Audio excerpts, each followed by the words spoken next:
একটা চমৎকার হাদিস সুবহানাল্লাহ, যেটা অন্তরকে জুড়িয়ে দেওয়ার মতো। আল্লাহ সুবহানাহু ওয়া তাআলা বলছেন, যারা ডানপন্থী হয়ে আল্লাহর কাছে কাল কিয়ামতের মাঠে আসবে, আল্লাহ তার পাপগুলোকে সব ক্ষমা করে দেবে। সে ক্ষমার হাদিসটা এত চমৎকার ভাবে রাসূলুল্লাহ সাল্লাল্লাহু আলাইহি ওয়াসাল্লাম আমাদেরকে জানিয়েছেন। আসলে আমি আপনাকে সে হাদিসটা দেখাই, বুখারী এবং মুসলিম থেকে। সব কিতাবে আছে, কিন্তু আমার স্বভাব হচ্ছে বুখারী মুসলিমে পেয়ে গেলে আমি অন্য হাদিসের নাম্বার কোট করার প্রয়োজন বোধ করি না।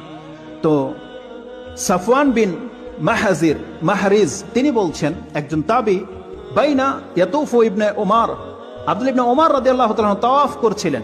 ওয়ারাদার রাজুল, একজন ব্যক্তি তার কাছে এসে বলছেন, ইয়া ইবনে ওমর, সামিআতা মিন রাসূলিল্লাহি সাল্লাল্লাহু আলাইহি ওয়াসাল্লাম ফি নাজওয়া, আল্লাহ যে সুবহানাহু ওয়া তাআলা মুমিন বান্দাদের সাথে গোপন বৈঠক করবে, এই নাজওয়া সম্পর্কে আপনি কি রাসূল সাল্লাল্লাহু আলাইহি ওয়াসাল্লামের কাছ থেকে কিছু শুনেছেন? পৃথিবীতে রাষ্ট্রের নায়কদের সাথে পার্সোনাল ভাবে কথা বলার জন্য চান্স অনেকে খোঁজে, কিন্তু পায় না। আর যারা পেয়ে যায়, কত সেলফি উঠায়, কত কি করে, কত প্রচার প্রসার করে না, ওটাকে পুঁজি করে সে দুনিয়া বানিয়ে ফেলে। একটা প্রধানমন্ত্রীর সাথে, একটা বড় নেতার সাথে একটা ছবি সেলফি দেখিয়ে সে কোটিপতি হয়ে যায়, বুঝেন?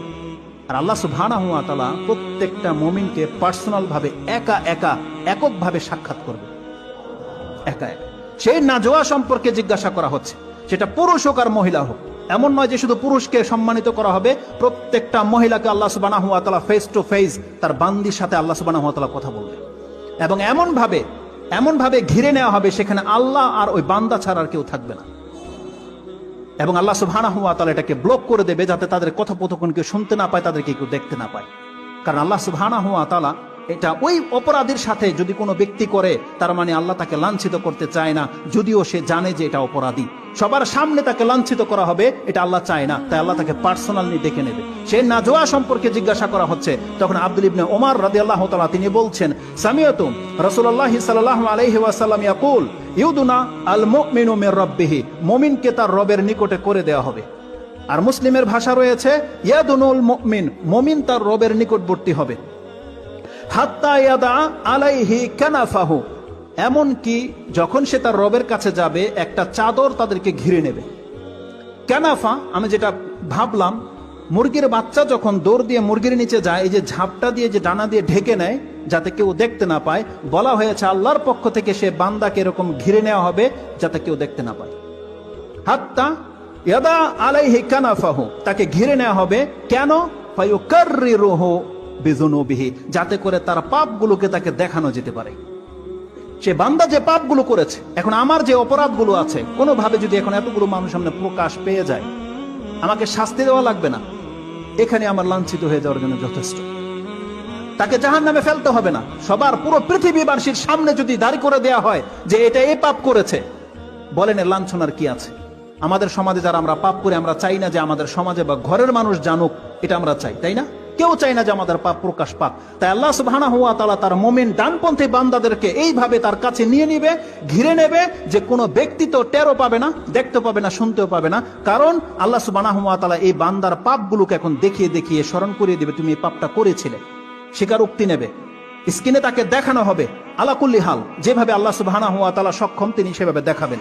ফায়ুকাররিরুহু বিযুনুবিহি, যাতে করে তার পাপকে স্বীকার করাতে পারে। ওফি রিওয়ায়াতিন, হাল তারিফু জামবা কাযা, তুমি কি এই পাপগুলোকে চিনতে পারছো? এইগুলো তুমি যে করেছিলে, তোমাকে মনে পড়ে করেছিলে তুমি এটা? তখন সেই ব্যক্তি, সেই বান্দা বলবে, সে দুইবার করে বলবে, আল্লাহ আমি স্বীকার করতেছি এই পাপটা আমি করেছি। ইমাম বুখারী বলছেন মাররাতাইন, সে দুইবার করে বলবে। ফায়াকুলু, তখন আল্লাহর কেন তাকে এমনটা করলেন, ঢেকে নিলেন এবং তার পাপকে দেখে জিজ্ঞাসা করলেন যে তুমি এই পাপটি করেছিলে, তুমি দেখতে চিনতে পারছো? এইভাবে কেন করেছিলে এটা জিজ্ঞেস করেনি, বলছে তুমি যে পাপটা করেছিলে, তুমি কি স্মরণ পড়ে তোমার?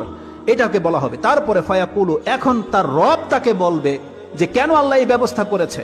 আল্লাহ সুবহানাহু ওয়া তাআলা তাকে বলবে, সাতারতুহা ফিদ দুনিয়া, বান্দা এত বড় পাপটা তোমার দ্বারা হয়ে গিয়েছিল, পৃথিবীর কোনো ব্যক্তি জানে না আমি ছাড়া। সাতারতুহা ফিদ দুনিয়া, আর আমি সেটাকে পৃথিবীতে ধামাচাপা দিয়ে রেখেছিলাম, এটাকে প্রকাশ করতে দেইনি। এটা আল্লাহর পক্ষ থেকে হয়ে থাকে। এই জন্য যারা কোনো বড় ধরনের পাপ করে আমরা বসে আছি, প্রকাশ পাচ্ছে না, আপনি জেনেন এটা আপনার রবের পক্ষ থেকে হয়েছে। অতএব কোনো মুসলমানের জন্য এটা জায়েজ নাই। সেই পাপ তার বন্ধুর কাছে, কোনো ব্যক্তির কাছে বা কোনো কথোপকথনে সেই পাপটাকে সে উল্লেখ করবে, এটা কোনো মুসলমানের জন্য জায়েজ নাই। কারণ রাসূল সাল্লাল্লাহু আলাইহি ওয়াসাল্লামের এই হাদিসে রয়েছে, যেই ব্যক্তি পাপ করে প্রকাশ করে দেয় সেই ব্যক্তি আল্লাহর ক্ষমা থেকে মাহরুম হয়ে যাবে, তাকে আল্লাহ শাস্তি দিবেই দিবে। রাষ্ট্রের নায়কের ক্ষেত্রে একই হুকুম। যখন রাসূলুল্লাহ সাল্লাল্লাহু আলাইহি ওয়াসাল্লাম বিচারক, রাসূল সাল্লাল্লাহু আলাইহি ওয়াসাল্লাম চাইতেন কোনো বিচার যেন আমার কাছে না আসে। কোনো ব্যক্তি পাপ করে ফেলেছে যেটা ওখানে সে তওবা করে নিয়ে আল্লাহর কাছে, এটা রাসূল সাল্লাল্লাহু আলাইহি ওয়াসাল্লাম চাইতেন। কারণ যখনই তার কাছে চুরির বিচার, জেনার বিচার চলে আসতো, রাসূল সাল্লাল্লাহু আলাইহি ওয়াসাল্লাম তাকে কিন্তু শাস্তি দিতেন। কিন্তু রাসূল সাল্লাল্লাহু আলাইহি ওয়াসাল্লাম ব্যক্তিগতভাবে চাইতেন যাদের পাপ হয়ে গেছে তারা আল্লাহর কাছে তওবা করে নেক, আমার পর্যন্ত যেন বিচার না আসে। কারণ আমার কাছে চলে আসলে আমি কিন্তু আর ক্ষমা করার অধিকার রাখি না, কারণ দায়িত্ব হিসেবে আমাকে বিচার করতে হবে। কিন্তু চাইতেন যে মানুষ যেন পাপকে প্রকাশ না করে। তো যাদের পাপ হয়ে গেছে তারা যেন তাদের কারো পাপ যেন প্রকাশ না করে, একমাত্র আল্লাহর কাছে যে বলে আল্লাহ এই পাপটা হয়ে গেছে, আল্লাহ কেউ জানে না, এটা যেন কিয়ামত পর্যন্ত আর প্রকাশ না পালা তুমি ঢেকে রাখো। তা আল্লাহ সুবহানাহু ওয়া তাআলা তাকে সংবাদ দেবে, সাতারতুহা ফিদ দুনিয়া ওয়া ফি রিওয়ায়াতিন সাতারতুহা লাকা ফিদ দুনিয়া, আমি তোমার কারণে দুনিয়াতে তোমার পাপটাকে আমি প্রকাশ করতে দেইনি, প্রকাশ করিনি, আর আজকে আমি কি করব, ওয়া গাফারাতুহা লাকাল ইয়াউম, আজকে আমি তোমাকে ক্ষমা করে দিলাম। তওবা গ্রহণ করা হবে যদিও সে 100টা হত্যা করুক না কেন। কোন ব্যক্তি যদি 100টা মানুষকে হত্যাকারীও হয়, সে যদি আল্লাহর কাছে তওবা করে, ইমাম মুসলিম এই অধ্যায়টাকে, এই হাদিসটা এনেছেন, সে যদি 100টা খুন করার পরও যদি আল্লাহর কাছে তওবা করতে পারে, যদি আল্লাহকে বলে আল্লাহ আমি অপরাধ করেছি আমাকে মাফ করে দাও, আল্লাহ বলছে তাকে আমি ক্ষমা করে দেব। এই জন্য আমাদের যে যার পাপ আছে আমরা যেন আল্লাহর কাছে ক্ষমা চেয়ে নিই, যেন আল্লাহ আমাদেরকে ক্ষমা করে দেয়। কারণ আল্লাহ সুবহানাহু ওয়া তাআলা বলেছেন যে ওয়াইন্নী গাফফারুন লিমান তাবা ওয়া আমানা ওয়া আমিলা সালিহান সুম্মা ইহতাদা, সূরা তোহা 20 নম্বর সূরার 80 অথবা 82 নম্বর আয়াত আপনি এটা পেয়ে যাবেন, যে আল্লাহ সুবহানাহু ওয়া তাআলা বলছেন ওয়াইন্নী লাগাফফারুন, অবশ্যই আমি সেই বান্দার জন্য ক্ষমাশীল যেই ব্যক্তি তওবা করে ফিরে এসে ঈমান আনবে আর সৎ কর্মের উপরে থেকে যাবে, আল্লাহ প্রত্যেকটা ব্যক্তিকে ক্ষমা করে দেবে। তো রাসূল সাল্লাল্লাহু বলছেন যে আল্লাহ বলছেন তাকে যে সাতারতুহা ফিদ দুনিয়া, আমি দুনিয়াতে গোপন করে রেখেছিলাম, ও গাফারতুহা লাকা আল ইয়াউম, আজকে আমি তোমাকে এই পাপগুলোকে ক্ষমা করে দেব। এগুলো ক্ষমা করে দেওয়ার পরে তখন কি করা হবে, তার যে নেকির দফতরটা আছে সেটাকে ফোল্ডিং করে দেওয়া হবে, সুম্মা তুতুই, তুতুয়া মানে সেটাকে ফোল্ডিং করে দেওয়া হবে, সাহিফাতাহা সাহিফাতু হাসানাতিহা, তার যে নেকির খাতাটা আছে সেটাকে ফোল্ডিং করে তার হাতে তুলে দেওয়া হবে। ইবনে মাজার শব্দটা রয়েছে আও কিতাবাহু বিয়ামিনিহি, এটাই হচ্ছে সেই দিনের ঘটনা যেই ব্যক্তি তার রবের কাছ থেকে ডান হাতে কিতাব পেয়ে সে পর্দা থেকে বেরিয়ে আসবে এবং সে এটাই বলবে, হা উমকরাউ কিতাবিয়াম, আসো আমি তোমাদেরকে আমার কিতাব পড়ে শোনাই, যার মধ্যে একটাও গুনাহ লেখা নাই, সব নেকি আর নেকি, আল্লাহ সব পরিবর্তন করে দিয়েছে।